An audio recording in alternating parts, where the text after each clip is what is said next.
Hola, muy buenos días. Soy el profesor Francesco, pero ustedes pueden llamarme profesor Francancesco. Este vídeo que van a ver ustedes a continuación simplemente será una lección didáctica sobre el lenguaje audiovisual o la expresión audiovisual. Y esto será todo. No busquen, por favor, nada más allá de lo que es una simple clase teórica didáctica sobre el increíble y amplio, vástago mundo del lenguaje audiovisual que hoy en día es tan importante en nuestro día a día, en nuestra noche a noche, en nuestra cotidianeidad. En esta clase teórica nos centraremos básicamente en lo que es el hilo argumental de una historia, cómo funciona y cómo se construye. Y una vez entendido esto, créanme cuando les digo que sus ojos verán y entenderán de forma diferente cualquier tipo de expresión audiovisual. Y cuando me refiero a una expresión audiovisual, me refiero a cualquier obra audiovisual representada mediante la imagen, el sonido, en conjunto, combinados en una gran explosión sensorial. El arte del audiovisual no es algo que se deba tomar tan a la ligera como se toma hoy en día, puesto que todo, absolutamente casi todo, forma parte de una imagen que vale más que 1000 palabras. No sé si entienden de lo que estoy hablando, pero pronto lo entenderán, porque dentro de una historia, dentro de un hilo argumental, siempre hay una introducción, un nudo y un desenlace. Y como han comprobado, esto que les he estado contando ahora mismo ha sido la introducción de este hilo argumental, de esta historia, de esta pequeña síntesis, pequeña clase didáctica. Y por favor, aléjense de cualquier tipo de teorías y conspiraciones en contra de este vídeo, porque no encontrarán nada más allá que una simple clase didáctica. Y esto se lo juro por nuestro Señor Jesucristo. Aquí no hay nada más que una pequeña, suave y libre clase didáctica. Así que por favor no se hagan ninguna teoría sobre lo que sea que signifique o que sea este vídeo, ¿vale? Prosigamos. En una historia normalmente siempre tiene que haber un personaje principal, un guía. Ese guía tendrá pensamientos y también tendrá acciones, es decir, tendrá una parte interiorizada con la que podemos empatizar o no, y habrá una parte que será la decisiva. Incluso el propio protagonista puede traicionar sus propios pensamientos, pero las acciones siempre serán el ultimátum de ese personaje. Por lo tanto, un personaje que no piense, que no tenga acciones en una historia, es un personaje inválido, es un personaje nulo, es un personaje opaco. Y nadie quiere un personaje opaco en una historia. Todos tienden a tirar por personajes translúcidos, transparentes, personajes que conecten con el espectador. Una vez entendido esto, tenemos cubierto el bloque del protagonista, una persona que actúa fiel o no a su pensamiento, pero siempre sincero, justo. Un personaje transparente dará credibilidad a una historia, a un mundo. Pongamos por ejemplo a mi persona, a Francancesco, al profesor Francancesco en cuestión. Mi personaje tiene una meta, que es que los espectadores tengan un poco más de noción de lo que significa el entendimiento del lenguaje y la expresión audiovisual. Esa es mi meta, esa es mi finalidad en este vídeo, en esta historia. Es mi aspiración, es mi lucha constante. Y mi pensamiento es claro, porque se nota en mi actitud, se nota en la forma en la que hablo, se nota en mi expresión, ¿no? ¿No notáis mi pasión, mis ganas porque entendáis esto que os estoy intentando contar? Bueno, pues mi personaje ya está definido dentro de esta historia. Es un profesor que os intenta enseñar algo a vosotros, a ustedes, los espectadores. Lo que separa la introducción del nudo es un pequeño giro de guión que técnicamente, teóricamente, se lo conoce con el nombre de incidente incitador. Es un recurso que se utiliza para mantener al espectador cauto, atento, para que el espectador siga enganchado a la historia que queremos contar.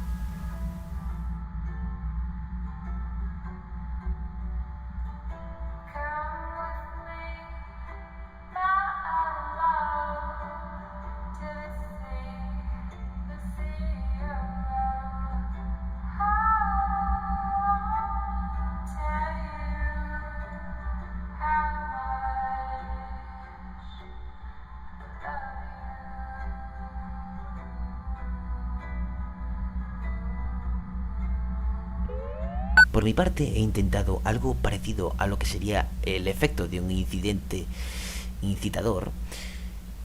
Antes, en el vídeo, al principio, cuando he dicho que este vídeo no significaría absolutamente nada más allá que un simple vídeo didáctico, he intentado mantener al espectador un poco más expectante, ¿vale?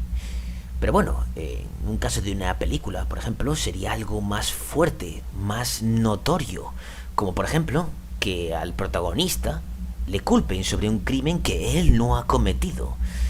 En el momento en el que le culpan del crimen, se produce el incidente incitador y él deberá escapar para intentar demostrar que es inocente. Todo lo que viene en esa parte sería el nudo, sería la parte intermedia, sería esta sección del propio vídeo en cuestión que estamos tratando en esta clase didáctica. Normalmente los incidentes incitadores se revelan en la sinopsis.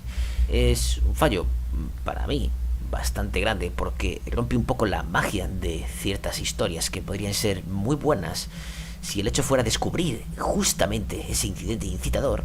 Pero a veces el vasto mundo del marketing pues es un problema no llegar a la audiencia. Entonces la forma es revelando el incidente incitador para mantener ya enganchado al espectador justo antes de que vaya al cine a ver la película o de que compre el libro.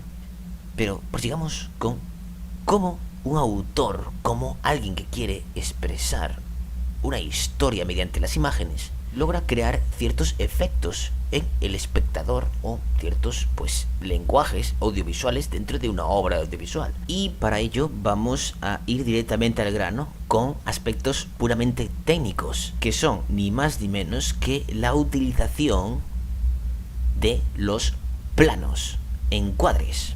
Aquí podemos distinguir el primer plano, que se utiliza para enfatizar la expresión de una persona, de un actor, de un personaje.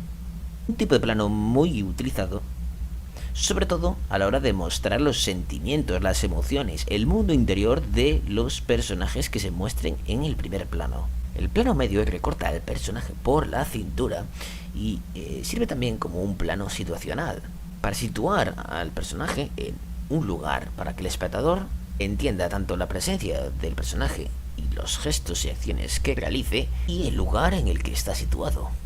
Lo mismo que un plano entero, un plano general, un plano americano. Son distintos tipos de planos, pero son planos más abiertos para situar al personaje dentro de una localización. Si un personaje está en un prado, ponemos al personaje y un plano abierto del prado para demostrar definitivamente en esta increíble expresión audiovisual de que el personaje está aislado en un prado. Un plano detalle es otro tipo de plano que se utiliza mucho, sobre todo para dramatizar ciertos gestos, ciertas acciones, así como darle importancia a objetos o cualquier cosa que se muestre en ese plano detalle. Un plano detalle lo único que hace es aislar el resto de las cosas para centrarse tan solo en lo importante, en lo que el propio autor de esa expresión audiovisual te quiere demostrar. Te está diciendo, esto es importante, céntrate en esto, mira esto.